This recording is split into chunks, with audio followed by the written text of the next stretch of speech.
What would you do if your new neighbor decided your way of life was a personal attack against them? Ethan Walker had always believed that a neighborhood was only as strong as the bonds between its people. And in his little suburban community, those bonds were built over the warm, smoky embrace of his backyard grill. His patio was his sanctuary, a place where friendships were forged over sizzling burgers and ribs slathered in his signature homemade sauce. Every Saturday, the rich aroma of mesquite and charcoal drifted down the block, drawing out neighbors like clockwork. The Hendersons, the elderly couple next door, would wander over with their famous deviled eggs. The Reynolds kids, Max and Lily, would race up on their bikes, hoping for the first bite of his legendary hot dogs. It wasn't just a barbecue, it was a tradition, a cornerstone of their tight-knit community. But on this particular Saturday, as Ethan arranged the coals in his gleaming stainless steel grill, an unsettling presence disrupted the familiar harmony. From the house to his left, the tall wooden gate creaked open, and a figure stepped into view. Monica Greenfield. She was new to the neighborhood, having moved in just 2 weeks ago, and in that short time, she had developed a reputation. Unfriendly. Intense. Always glaring at anyone who so much as walked past her perfectly manicured yard. A thin, wiry woman in her late 30s, she had sharp, calculating eyes and a permanent scowl. Today, she was wearing one of her usual shirts, this one reading "Meat is Murder" in bold, red letters. Ethan wiped his hands on his apron and turned toward her with his usual friendly grin. "Hey, Monica. How's it going?" She didn't smile back. She barely even acknowledged the greeting. Instead, she marched up to the edge of her yard, arms crossed tightly over her chest. Her eyes locked onto the plume of smoke rising from Ethan's grill, and her lips curled in visible disgust.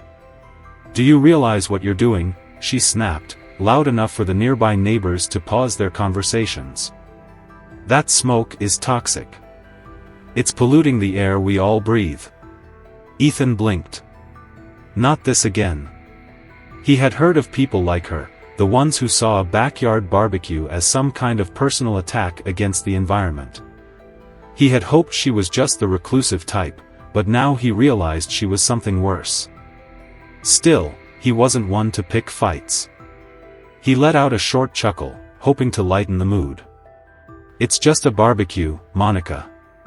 I've been doing this for years, it's a neighborhood tradition."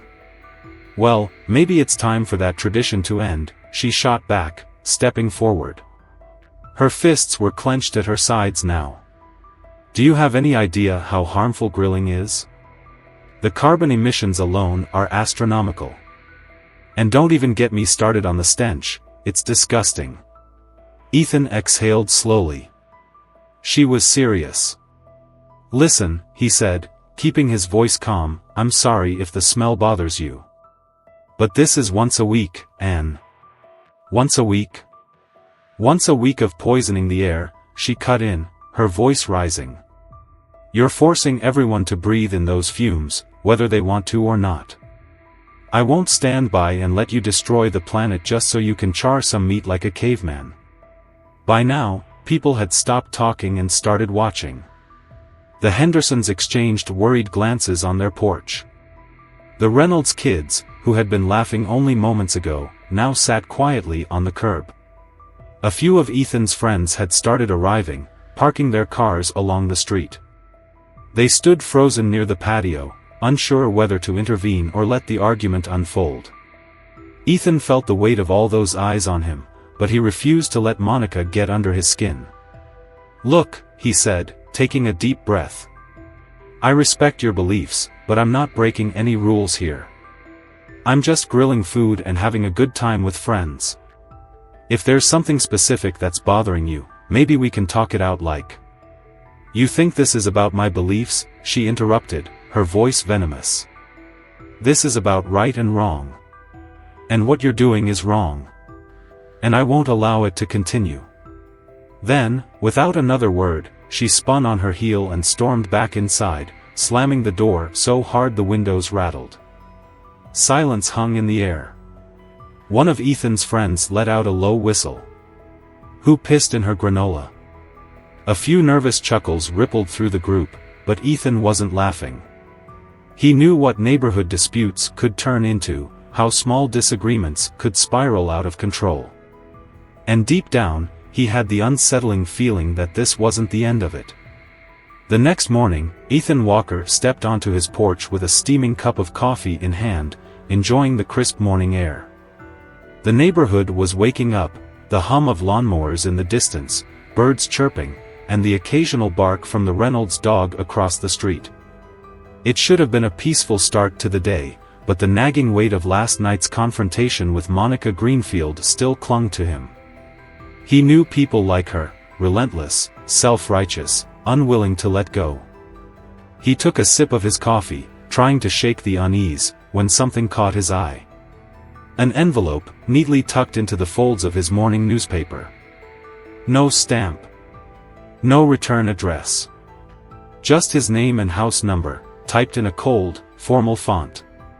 Frowning, he set his mug down and tore it open. Inside was a single sheet of paper, printed with an official-looking header. Homeowners Association Environmental Standards Committee. Dear Mr. Ethan Walker. It has come to our attention that your recent outdoor activities violate the Homeowners Association's environmental and air quality regulations.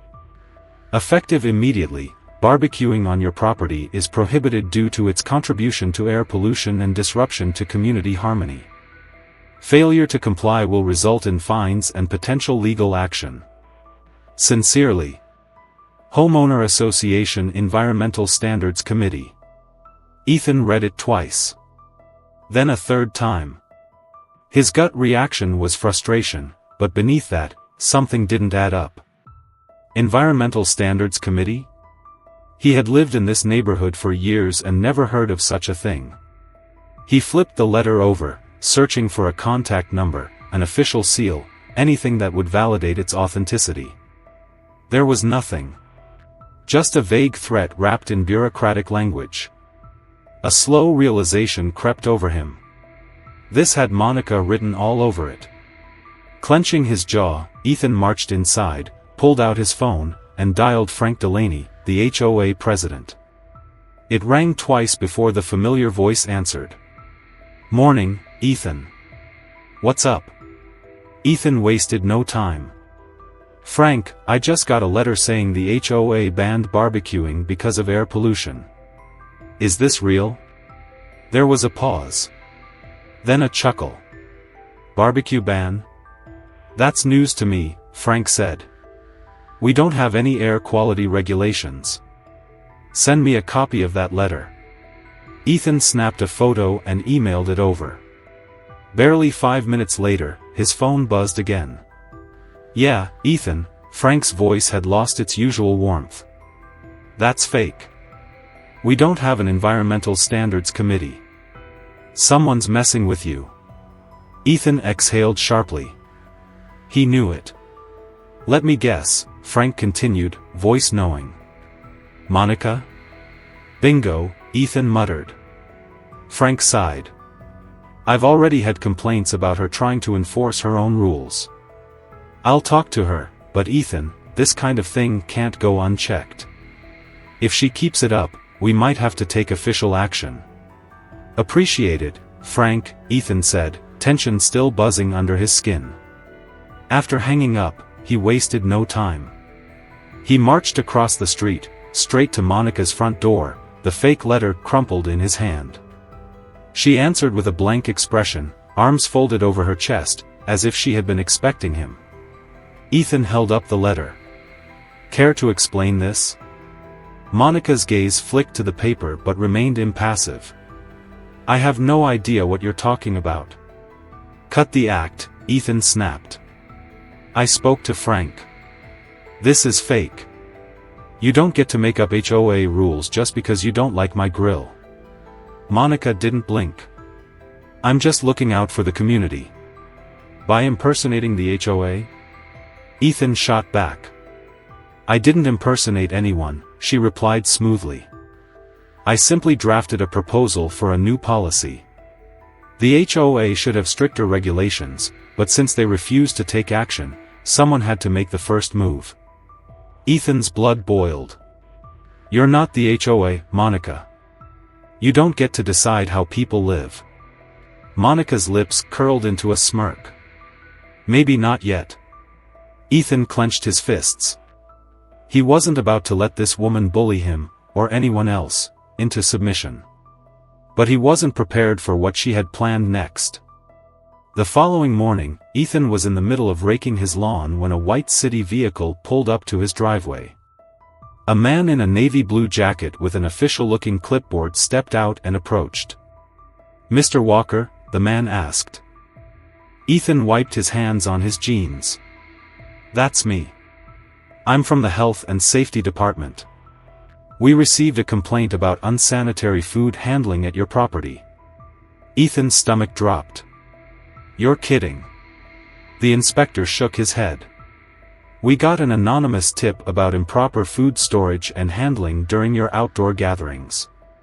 Ethan couldn't believe what he was hearing. "That's ridiculous. I follow all safety protocols." "Mind if I take a look?" the inspector asked. Fuming, Ethan led him to the backyard. But the moment they stepped outside, Ethan froze. Because right next to his grill, laid out in the open, was a tray of raw meat, left sitting in the sun. Ethan's mind raced. He hadn't put that there. He would never leave food like that out. His pulse pounded. Someone planted it. And there was only one person who would go this far. The inspector eyed the scene, taking notes. "This doesn't look good." Ethan ran a hand through his hair, trying to stay calm. "I didn't put that there. Someone's messing with me." The inspector gave him a neutral look. "Regardless, I have to issue a formal warning. If we receive another complaint, we'll have to conduct a full investigation." Ethan took the paperwork with a stiff nod, watching as the inspector got back in his vehicle and drove off. Then, slowly, he turned toward Monica's house. And there she was, standing by her window, watching. And smiling. The following Saturday, Ethan stepped onto his patio, determined not to let last week's encounter ruin his weekend tradition. The air was crisp, carrying the scent of fresh-cut grass and blooming flowers, and for a brief moment, he allowed himself to believe that maybe Monica had moved on. Maybe she had vented her frustration and decided to just keep her distance. But that illusion shattered and the distant wail of sirens cut through the peaceful afternoon. Heads turned as a fire truck rumbled down the street, its flashing lights bouncing off the houses. Ethan's gut twisted as the truck slowed to a stop, right in front of his house. The firefighters climbed out with practiced efficiency, their expressions serious. The neighbors had started gathering on their porches, whispering to each other, eyes darting toward Ethan. A burly firefighter approached, glancing at the lively backyard gathering before focusing on Ethan. "We got a call about a potential fire hazard," the firefighter said, nodding toward the grill. Complaints said there was uncontrolled open flames and heavy smoke. Ethan's stomach dropped. He looked around at the neatly arranged patio, the well-maintained grill. There was nothing reckless about what he was doing. "This is a gas grill," he said, trying to keep his voice level. "It's completely under control. I've been using it for years without an issue." One of Ethan's friends muttered under his breath, "I swear to God, if this is who I think it is." Ethan already knew. His gaze flicked to Monica's house. And sure enough, there she was, standing on her porch, arms crossed, watching like a predator waiting for its kill. When she caught Ethan looking, she gave a slow, knowing smile. The firefighter gave a short nod and gestured to his team. "We have to check it out anyway, since it was a 911 call." Ethan stepped aside, frustration bubbling under his skin as they inspected his grill, his propane tank, his setup, everything. The whole time, his guests stood there awkwardly, some whispering to each other, others just shaking their heads. Finally, the firefighter sighed and turned back to Ethan. "Everything looks fine, but since this was reported as an emergency, we have to issue a safety notice for documentation purposes. Nothing serious, just a formality. Ethan wanted to punch something. A formal warning? For what? Because a bitter woman didn't like the smell of barbecue? He forced himself to stay calm as he took the slip of paper from the firefighter's hand. Appreciate it, Ethan said through clenched teeth. As the fire truck pulled away, Monica loudly cleared her throat from her porch, ensuring everyone nearby could hear her next words. See? I told you all this was dangerous. Someone has to be the responsible one in this community. A few neighbors glanced at each other, uncomfortable, but Ethan could see it, the hesitation in some of their eyes. Doubt. Monica had planted a seed. Maybe Ethan really was the problem. Maybe she had a point. Ethan barely had time to shake off the anger before the next stunt arrived, this time, in the form of a petition Monica had started circulating. He found out when George Henderson, his elderly neighbor, stopped him later that evening. Ethan, son, I've been meaning to ask you something. George's brow furrowed as he tapped the paper in his hand. Why'd you put my name on this? I never agreed to sign it. Ethan took the sheet, scanning it quickly. His heart pounded. It was a petition to ban outdoor grilling in the neighborhood, citing air pollution, fire hazards, and community well-being. And there, near the top of the list, George's name. Except Ethan knew for a fact that George would never sign something like this. I didn't put your name on anything, George, Ethan said carefully. Where did you get this? Monica came by earlier. Said it was a community safety effort, George muttered, shaking his head. Didn't sit right with me, so I told her no. But I guess she didn't care much about my answer. Ethan's jaw tightened. She was forging signatures. Rage boiled inside him, but he didn't let it spill over. Instead, he took the petition and marched straight to Monica's house. He didn't even bother knocking, just held up the paper when she opened the door. What the hell is this? He asked, his voice dangerously calm. Monica didn't flinch. A community initiative, she said smoothly. It's about protecting our neighborhood. Ethan jabbed his finger at the list. George Henderson never signed this. How many other names did you fake? Monica gave a mocking laugh. Oh, please. Maybe he just forgot. Maybe they all did. Or maybe, she leaned in, voice dripping with condescension, they're too scared of you to admit they want you to stop. Ethan's fists clenched. You're lying. Monica smirked. And what exactly do you plan to do about it? Ethan exhaled through his nose, forcing himself to take a step back. He wasn't about to get into a shouting match on her front porch. I'll tell you what I'm gonna do, he said, voice low. I'm going to the HOA. And when they find out you've been forging documents and harassing people, we'll see how well your little power trip holds up. Monica's expression flickered, just for a second. Then she shrugged, feigning indifference. Do what you want, she said, before slamming the door in his face. Ethan turned on his heel, breathing hard. She was escalating. And if she was willing to forge signatures to make herself look more powerful, what was next?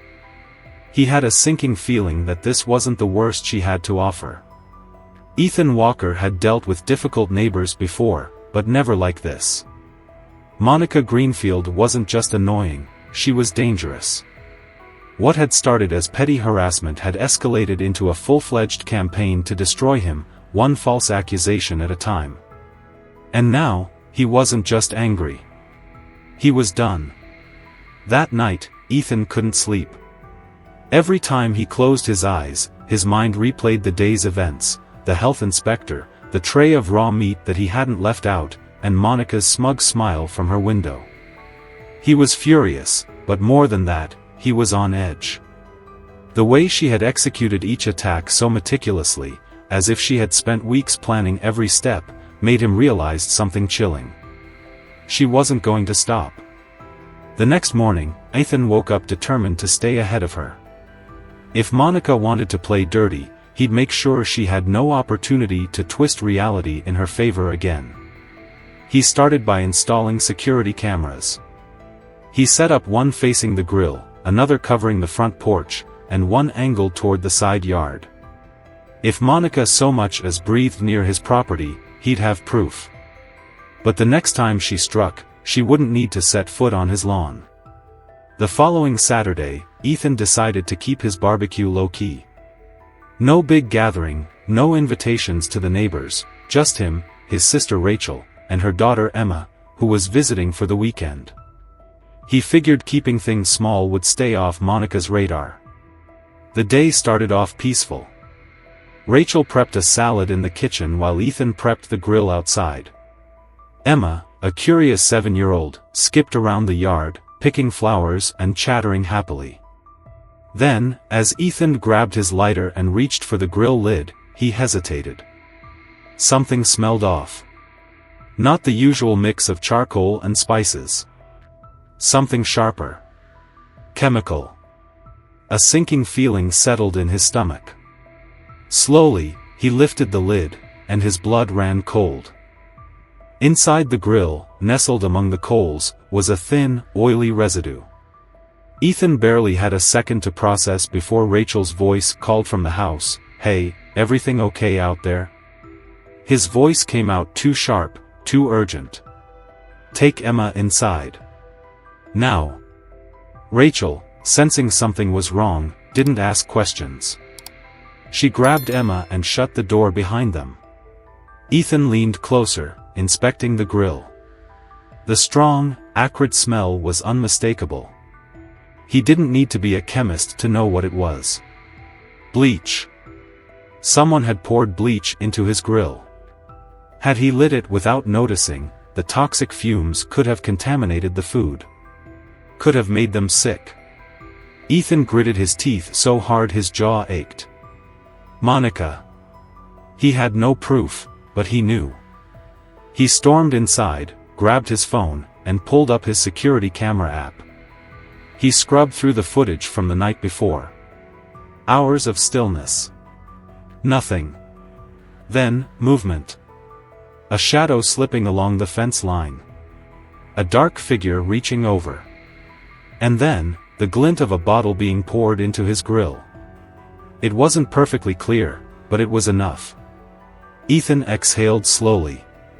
He had evidence. This wasn't just harassment anymore, this was criminal. And then, just as he was about to shut the app, he saw something else. The footage from his front porch. A blurry figure, placing something under his doormat. Ethan's breath caught.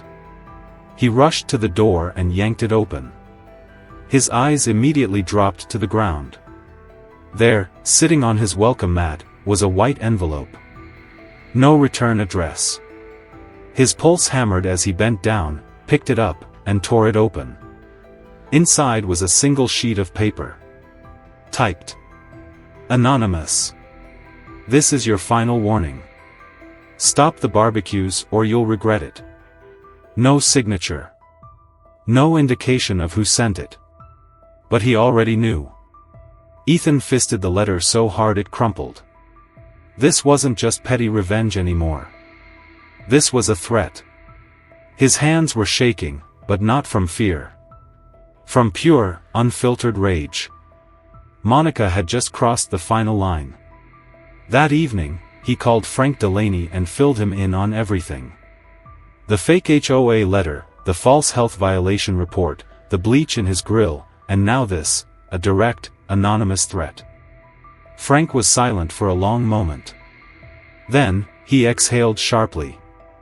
Ethan, we need to bring this to the HOA board. Now. Ethan tightened his grip on the letter. That's not all, Frank. I have security footage. It's not the clearest, but it's enough to raise hell. Frank didn't hesitate. Send it to me. I'll call an emergency HOA meeting. Ethan sent the footage over immediately. Then, he sat at his kitchen table, staring at the threatening note still crumpled in his hand. This was bigger than just a neighborhood dispute. This was war. The emergency HOA meeting was unlike anything the neighborhood had ever seen. What was usually a sleepy, routine gathering had turned into a packed room buzzing with tension. Word had spread quickly, people weren't just here to discuss policies. They were here to witness a reckoning. Ethan sat at the front, his security footage queued up, the crumpled threat letter still in his pocket. Frank Delaney stood beside him, his expression grim as he called the meeting to order. Monica, sitting across the room with her arms crossed, looked annoyed rather than nervous. She didn't think anything would come of this. But then the footage played. The room fell silent as the grainy video showed a shadowy figure sneaking around Ethan's fence, reaching over his grill, and pouring something inside. Then, another clip, a figure placing an envelope on Ethan's doorstep. It wasn't crystal clear, but it was enough. Gasps rippled through the crowd. The Hendersons exchanged horrified glances. Even Monica's usual smugness faltered for a second before she scoffed. "This is ridiculous," she snapped. "That footage proves nothing. It could be anyone. I refuse to sit here and be accused of." Frank held up a hand, cutting her off. "Monica, the board has received multiple complaints about you forging HOA documents, making false police reports, and harassing your neighbors. Now we have video evidence suggesting criminal intent. This isn't just an HOA matter anymore. It's a legal one." The words hung in the air. Then, the final blow. A man in uniform stepped forward, one of the officers investigating the bleach incident. He pulled out a folder, flipping it open as he spoke. "We received forensic analysis from the security footage and Ethan's property. The results found your fingerprints, Ms. Greenfield, on the grill lid and the envelope containing the written threat." Silence. Then, a collective exhale from the room as Monica's face drained of color. Ethan sat back, watching as the weight of reality crashed over her. This wasn't a petty HOA battle anymore. This was evidence. This was a crime. The officers approached Monica's seat, their voices firm. "Ma'am, you're under arrest for harassment, reckless endangerment, and property tampering." The room erupted. Some gasped, others whispered in disbelief. The Hendersons openly cheered. Monica sputtered, trying to protest, but the officers didn't listen. She was handcuffed right there in front of the entire HOA, marched out of the room as neighbors watched with satisfaction. It was over. Weeks later, the neighborhood felt different. Lighter. Monica's house went up for sale almost immediately, and within a month, she was gone. Ethan hosted his first big barbecue since her departure, and for the first time in months, he felt at peace. The air was filled with laughter, the smell of sizzling ribs, and the easy comfort of a community that had banded together. As he flipped a burger, Rachel nudged him. "Looks like things are finally back to normal." Ethan smiled. "Yeah. I think they are." But as he looked around, a thought lingered in his mind. How many people out there have their own Monica, an HOA tyrant or a neighbor from hell, making their lives miserable just because they can? Have you ever felt powerless against HOA, or Karen, rules? Share your experiences below, let's see who had it worse.